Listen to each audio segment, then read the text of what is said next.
This is a step-by-step guide on how you can create customer invoices. First, go to Finance and click Invoice. Here you will see a list of invoices created. To create a new invoice, click the Add Invoice button. System will display an invoice page. Fill in all the required details. For customer details, you can choose from existing customer data. Include also the service type that the customer booked.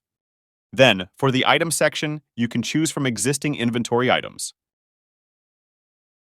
If you want to add a new item that is not in your inventory items, click Add New Item and put in the item name and price.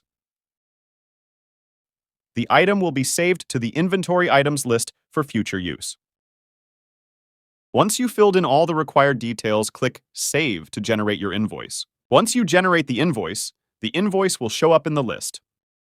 Your invoice can be sent to customers via WhatsApp or downloaded and printed for physical distribution.